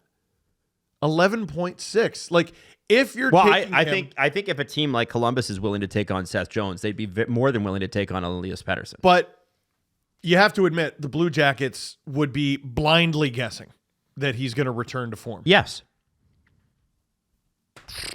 Or, guys, man. do you give it the summer and go, listen, I know that everybody wants them to win now, but do you give it the summer and go, you need to go and do whatever it is you need to do to get back on track and then judge it next year? Well, that's what the Jets did a couple of years ago. The difference was they kept the team together, right? The difference was Scheifele stayed, Hellebuck stayed. Wheeler stayed but lost the captaincy. Yeah, well, Wheeler was like very end of his career, so it's a little different, I guess. So maybe that was enough of a change, but I mean the Jets were this like irredeemable, unsavable situation, and now they're one of the best teams in the league. So if you're the Canucks, maybe you just hope and pray, because you're not going to get adequate. You're not going to get fair return for the player you had a few years ago.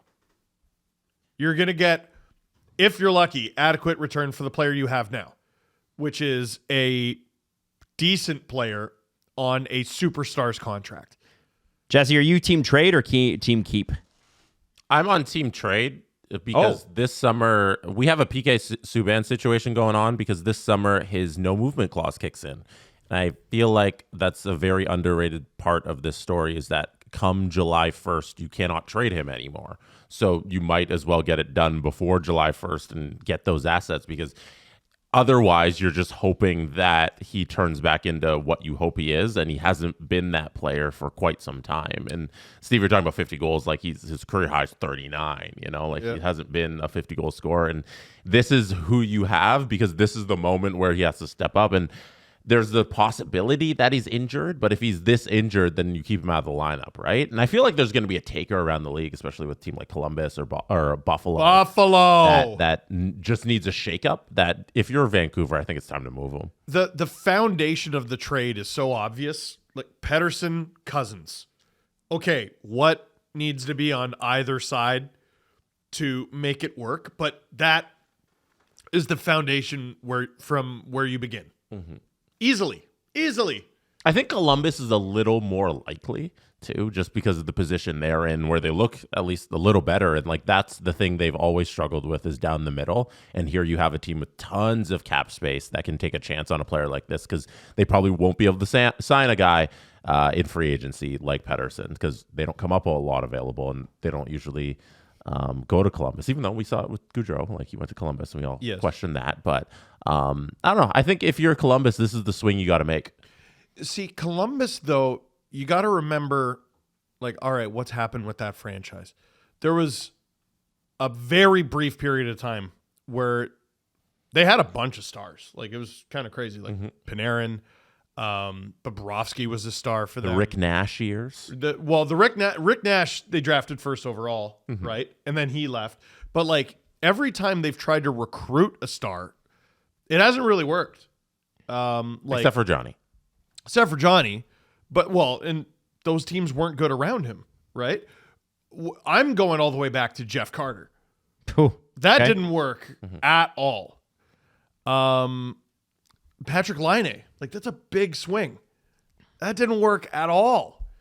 And, if I'm looking around and going, okay, so this guy he's a top 5 pick with crazy scoring potential, and he makes a ton of money, except even though he has all this potential, he doesn't score. Am I just reacquiring Patrick Laine? No. I know they're not different the same. management group. I know they're not the same. Pettersson is a far better defensive player. Different position. Well, not if you ask Columbus. They freaking put Laine at center. I kind of feel like Columbus has found a good thing, and I don't know if a big swing is what they need. They need to do something to take another step.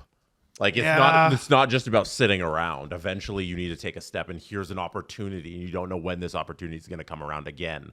And you're in prime position to just like, if this doesn't work right now, who cares? You're at $68 million. The cap floor is 65. Yeah. You need money. To me, Columbus is a improving young team that is taking obvious steps. The Sabres have all the young talent Columbus does and still suck. And like they don't even, I would probably take Buffalo's goaltending over Columbus's, and they still suck. To me, that's their swing to take. Buffalo. I don't think for a team that has a bunch of young talent that has consistently underperformed or just never grown up into the ability that they think they are, I don't know if Pettersson and the Sabres are a good fit. I agree with you. I see Pettersson going to the Sabres and just being more of Pettersson. Yeah, but that makes him like he sounds like a Buffalo Sabre already. Well, that's why I think Columbus is a better fit. Then you shouldn't do that. Yeah, I guess you're right. I think Columbus is a much better fit because they've got vibes in that locker room, and as much as Let's fuck them up. Vancouver has, well, Vancouver doesn't. They had vibes last year. And so like Columbus is a team that there's a swagger in Columbus. There is, and there's also a new management group and a new coach and a new outlook, and things are looking up there. And I think I agree completely with Jesse. Those are the types of guys that you can't, kind of like the Raptors or the Blue Jays, you can't really sign them in free agency. Here's what I wonder. Go make a swing. Here's what I wonder. So Carolina has been rumored to be in on Pettersson. Yep. Don Waddell was in that management group 5 seconds ago. Mm-hmm. And I gotta believe these conversations with Carolina predate his leaving Carolina. Maybe. So that's a pure guess, but I think it's a good one. Mm-hmm.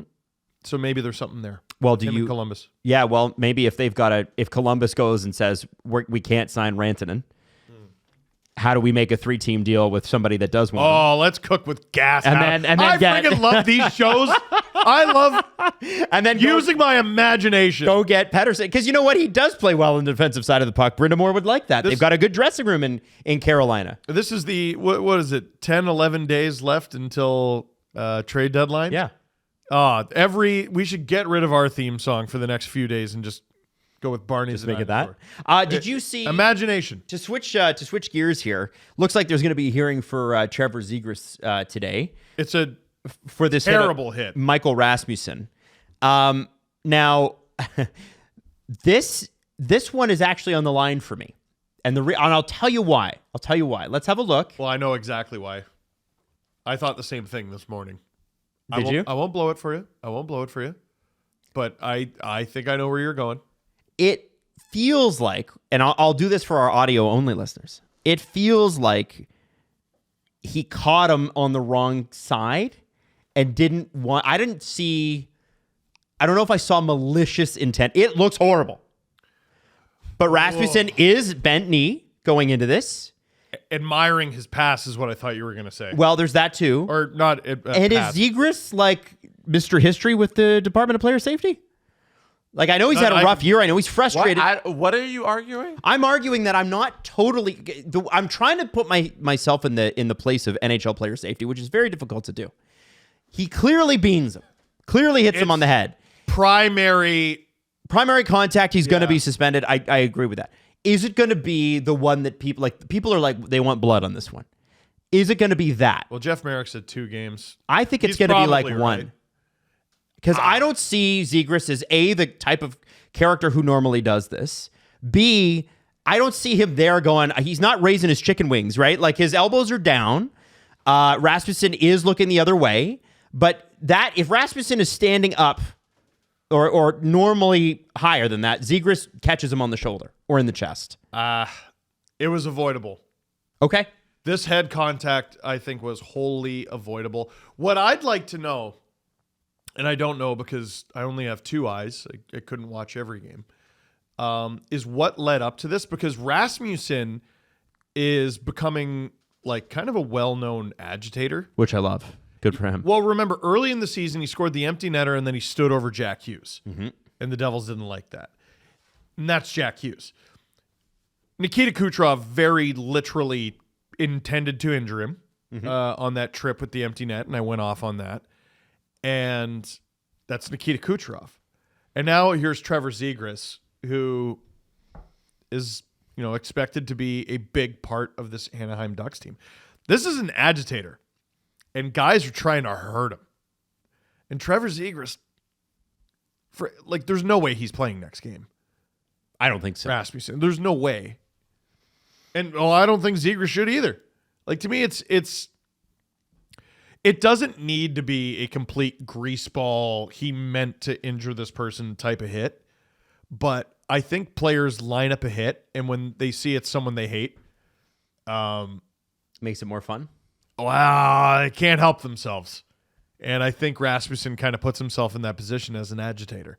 It's an all head hit. Jesse, do you have a prediction on how this will go? Is this a $5,000 fine? Is this a suspension? What do you think? No, my money would be on 2 games. I don't think it's malicious. I don't think he was going out headhunting, but he did the thing. Like, he hit him in the head clear as day with the shoulder to the head. So I think that deserves 2 games. Okay. Especially because on the ice, there was no call. They just played the rest of the game. Trevor Zegras got to play the rest of the game. If he had gotten 5 in a game, would you bring it back down to 1, guys? Maybe. But in the reality where he doesn't get a penalty at all, I think it's 2. I think 2 is fair. Now, you're leaving out something very important. George Peros used to play for the Ducks, so discount. I also want to say this. It's looking like, I'm reading some Detroit reporters this morning, Andrew Kopp might be very seriously injured. He's been out, but his nameplate is no longer in the dressing room. Holy shit. So I will follow that. I don't know anything beyond that. But there's some really serious injuries in the NHL this year. Yeah, and that's a big loss for Detroit. Andrew's had a really good year. He was probably on pace to beat his career high. His career high in goals is 15 from like 5 years ago. He has 10 in 56 games already this year, so I think he's been a valuable piece for them. If the Red Wings end up making the playoffs, and right now they have that advantage, Kopp's a big loss. He was pretty good for the Rangers. Yep. Not great. No, not great. So we'll see what happens there. And lastly, I wanted to play this because this is a bit of a shameless plug, but it's from Alan and I's show yesterday. And the reason I want to play it is because I asked Alan about free agency and about trade deadline and some stuff, and it's towards the end of the show. And I asked him about, because what we saw in 15 and 16 when the NBA cap exploded was guys like LeBron James signing essentially rolling 1-year contracts. Yep. LeBron would sign like a 3-year deal and opt out of it immediately, and then go and re-sign the next year with the same team, which was Cleveland at the time, for just the max. Yep. And because the max kept going up by X percent every year. And I asked Alan if we were going to see that, and I think, because everybody has said in the NHL for years, NHL players would never do that because it's the attrition in the sport is so great. But have a listen to what Alan had to say. That's exactly where we're going. Okay. You're going to see top NHL players signing for 1 and 2 years, because the only reason players in the past were signing for 7 and 8 years was financial security. Right? And if a player is already making, I just had this conversation with the NHL GM yesterday, who said, pretty soon we're going to be, and he said it in a positive way. He says, I can't wait for the first $20 million a year player in the NHL. Like, good for that guy. Like, I'm proud that the players are getting there, and I'm happy. And he's a former player, right? And he's rooting for the first $20 million player in the NHL. Yep.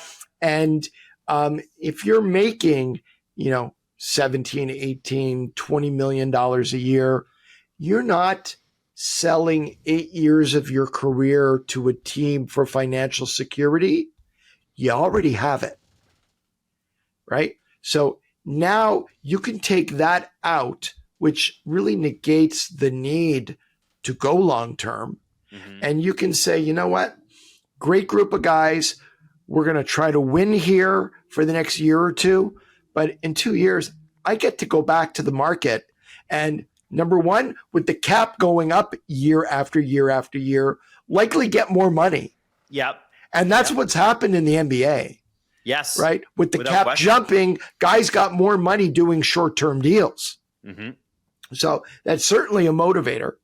But also the ability where if things are going well with the coach, things aren't going well with the direction of the team in any way, you get to go back to the market and make another choice. So we can pause there.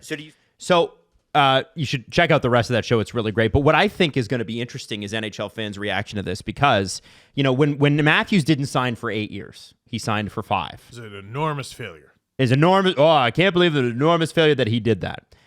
William Nylander signed for 8. That's true loyalty. He got 3 more years than Matthews. Nylander for 8 years, knowing what we know about the cap, is awesome. Yeah, he's leaving money on the table. Nathan McKinnon, look at the money he's left on the table over the course of his career. But guys, I wondered with a guy like Mikko Rantanen, if he's in that position, no matter who he ends up with this year, if it's Carolina, which is obviously the most likely, or if it's somebody else, if he gets traded again, he still does not need to sign there, because what he can then do is, if he wants the long term, and from what we've heard this weekend, $100 million contract was offered to him. Duh, of course. Well, that's 8 years, 12.5. Like, yeah. If he wants that deal, he can go out and get maximum on 1 year, and then 3 months later, or 3 months into the season, sign an 8-year extension on top of that, right? So if he wants to sign, because that's the whole thing about free agency. If I sign in free agency, I can only get 7 years. I can't get 8. Mm-hmm. Well, actually, you can. The Carolina Hurricanes did it with Jesperi Kotkaniemi. Yes. And he was an RFA, but they did it. Mm-hmm. So I wonder if a guy like Mikko Rantanen goes, I'm still going open market, and I'm going to sign wherever, and if I like it, then I'll sign 8 years. And, if for Leaf fans, are you prepared to be okay with Mitch Marner signing for 3? Right? That might be what it is. And it doesn't mean he's leaving. It just means I'm only doing 3 years because the cap's exploding. Every time there's a canary in the mine situation with the salary cap, it's always here. Well, I mean, it's a good position to have, because it means you have good players. That's right. Yeah, it is right. I mean, if you're him, why wouldn't you do that? I know. No, 100%. He's got a family and everything, a growing family, but I think he's doing okay. This isn't a guy at the very beginning of his career. I don't think this is a guy whose pocketbook is hurting. It wholly depends on his priorities and what he wants. He holds the cards, and he's earned the ability to hold the cards. Jesse, what do you think he does? Do you think he does a full 8? Does he do 5 like Austin? Does he do 3? No, it makes a lot more sense for him to not do it. I think it's outlined there that we get a 4-year deal. The salary cap is just going to be so ridiculous. We're going to see that $20 million player. It doesn't make sense for Mitch Marner to sign 8 years. Now, we can't have that expectation. If he does 4 years, for instance, okay, that puts him up the same year, I believe, as Austin. So you'll want to stagger them, I guess. You do want to stagger a little. Yeah, so you want 5 or 3. He's 27. He'll be 28 in May. So this signs him till he's 31 or something. He could probably sign a 2-year deal this summer for real good money. And if he wanted to, when that expires, sign an 8-year. Yeah. Or do 2, 4, and 4. Yep. And then that probably takes him into the sunset. You're leaving tens of millions of dollars on the table if you sign an 8-year deal. Yes. Yeah. And I look at Vladislav Gavrikov. When he signed in Los Angeles, he signed a 2-year deal, and everybody's like, why did he only sign for 2 years? Oh, he nailed it. He absolutely nailed it, because he said at the time, I know I'm going to be able to make more at the end of this contract. And no one took that risk, really. He did. He nailed it. Good for him, man. So I think we talked about a little bit earlier, and Steve, you mentioned it. Things are going to get goofy at the trade deadline. Things I think might get goofier July 1st.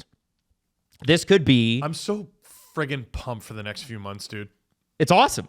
Just as someone who gets to talk about this stuff for a living, God, we're going to have a lot of fun. The Leafs, I'm sure, will traumatize me at some point in the middle, but the trade deadline, the playoffs are going to be unbelievable, and then we head straight into the draft and free agency. God, we're going to kick ass this spring. There you go. All right, now let's do the press conference. The presser. SDP. The Steve Dangle press conference. Steve, this was a question for you because you collect hockey figurines. Thank you for... Hey! Corleos on our Discord said, question on collecting hockey figurines. A shop near me is starting to sell a few, and I'd like to support them. Got it. They're locally owned. Got it. Is there a particular brand that is more valuable, or is it more player-based? It's player-based. It's conditioned. Because I'll get to that in a minute. It's player-based, it's condition, and it's year.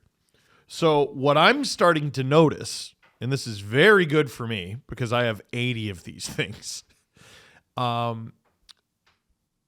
They've been around for a long time. Mm-hmm. So McFarlane is making them again. For a while, it was Imports Dragon. But McFarlane did all the hockey figures for a long time. I bought a Chris Chelios the other day. I haven't bought one for a while, but I got a Chris Chelios because I don't have a figure of him, and I played with him at the Easter Seals tournament, and I have a photo with him, and I want to add that to the Blue Room.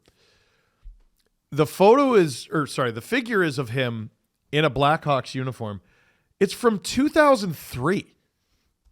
That's a 22-year-old figure, and I bought it. The package is in excellent condition. It's not crumpled or nothing, and not sunburnt or whatever. The sun dyeing is bad. It's bad. Okay. Not on this figure. Okay, but so for those of you who don't know what that is, and this can happen with memorabilia a lot, but it can just happen with stuff around your house. Mm-hmm. If it's exposed to the sun, like through your window, for extended periods of time, it degrades. It gets yellow. Mm-hmm. Especially white stuff. Same thing can happen to your headlights on your car, right? You get a hazing on it, yeah. Oh, there you go. So I have a stick signed by the 0809 Leafs. Now, luckily, it's signed by the 0809 Leafs. But it got sun-dyed bad, to the point where it basically eroded the autographs. Oh, that sucks. Not all of it, but yeah. Some of the figures I have, the packaging got yellow. So over time, stuff gets opened, mm-hmm. stuff gets damaged, stuff gets sun-dyed, and all of a sudden this stuff that's a quarter century old becomes more and more and more rare, which is delightful to me because I have so much of this shit. And one day maybe I'll be able to sell it. So when it comes to value, it's rarity. Mm-hmm. So there are there's a Brian McCabe with yellow mohawk, and that's a special one. That's cool. Right? The Reimer one I got was a variant. There was the word I was looking for. That's why it was $60 because it's rare. But you're looking for condition of the packaging, age, and rarity. That's what you're looking for. Okay. Did that answer it? Yeah, no, totally. I think that Colitos or whatever their name was probably very happy with the answer. Awesome. Now to end 2 Four Nations things, one with the Leafs, and then a question from Discord. Leafs thing, Willie on the Four Nation final. I shut it off, he said, of getting sleep for Friday's practice. It didn't matter to me. I have 2 great teammates on either side. It would be good for one, tough for the other, but they both played great. And then John Tavares said something similar. He said about the Four Nations final, you never know how long the game is going to go with how tight the game was. OT started at 11:15 Eastern. He was already pushing it. Watch with the kids upon waking up. So we got Willie and JT both turning off the Four Nations final because they need to get their sleep. What did you guys think? JT, by the way, said he TiVoed it or whatever and watched it in the morning with his kids. Yeah, he watched with kids upon waking. Yeah. You're telling me he didn't know the result? I don't know. I hate when players say they don't watch the playoffs.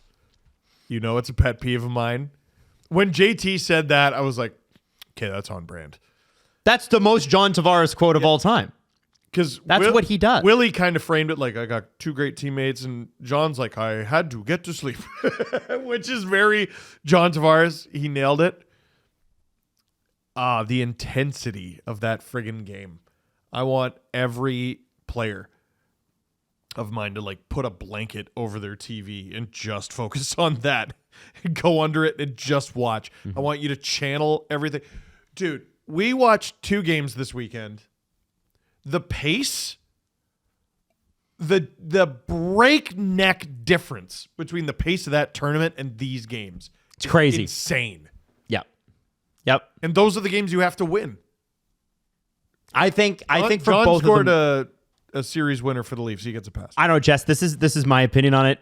I think it would have been harder for both of them to watch, and I say this because John went out of his way to be at the World Championships last year, was the captain of the team, and they told him, listen, if you go, it's going to dramatically increase your chances, and then he doesn't get to go to Four Nations, right? Yep.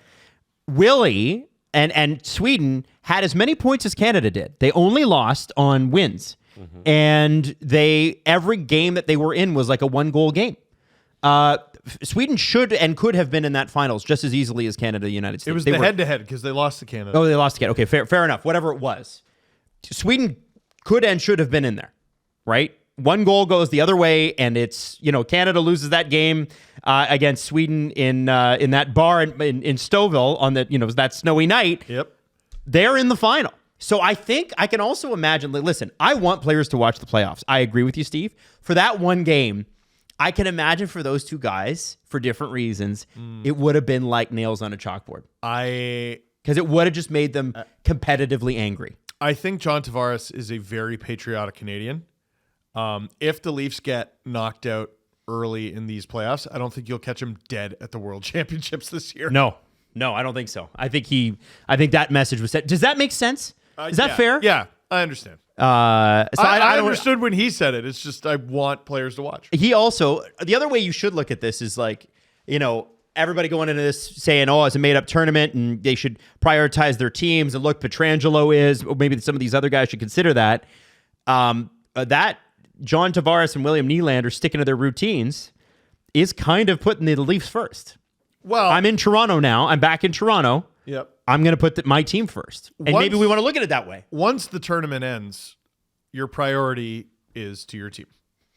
And you're going to be doing Austin Matthews and Mitch Marner far more favors by going to sleep and getting ready for practice than you are by watching them on TV. Yeah, William Nylander also doesn't have a rooting interest. Like, he's not rooting for Canada or the United States. He was rooting for Sweden. He got eliminated. So Incorrect. I feel like he did the right thing. You're paid $13 million to prepare to be a Toronto Maple Leaf. You should probably go to bed and prepare to be a Toronto Maple Leaf. Crazy. He's Canadian born. How dare you? He didn't have a rooting interest. No, you're right. For the team he played for. You're right. And they're out. Drawn Meaning 77 on Discord had a follow-up about the Four Nations. They wrote, hey guys, why can't hockey games start on time? Trying to watch New York Rangers, Pittsburgh Penguins, and it's 20 minutes past puck drop, and the puck has yet to be dropped. The NHL is an all-time high coming out of Four Nations. Why do they keep shooting themselves in the foot when it comes to starting games on time? I don't think this is a coming out of Four Nations thing. This has always been a problem with the NHL, and they don't start at the time they announce. Hey, you know what? You know what's crazy about it? Here's the answer. It's money. Yeah. It's always money. They want you watching the pregame show. Going, when the hell does this freaking game start? That's what they want. The pregame show brought to you by exactly something. They want you watching that pregame show as much as possible. And the thing is now, like, you look at sports networks and they're doing like Sportsnet and TSN will do like their version of SportsCenter, and then they'll do a half an hour like around the league pregame, and then they'll do and then the game's supposed to start at 7 and they're doing 20 minutes on just that game. They're trying to get as many viewers as they can in for that commercial revenue. TSN was a jump scare for me last night. It started, boom. Well, because I'm so used to Sportsnet and Hockey Night. Yeah. Like we only stream those games, or I only stream those games. And then TSN, no anthems, no nothing. I'm so glad they've cut those. We're back from commercial and the players are on the ice and boom. Yep. Like when you come back from commercial, the game starts within 30 seconds. Yeah, it's great. It's awesome. And you know what's great about that? I screwed up my intro. I had all this stuff I was going to say, and I'm like, oh. What's great about that, too, is if you are the commercial ad buyer, if you're somebody that has bought that commercial, you're pretty pumped about that because...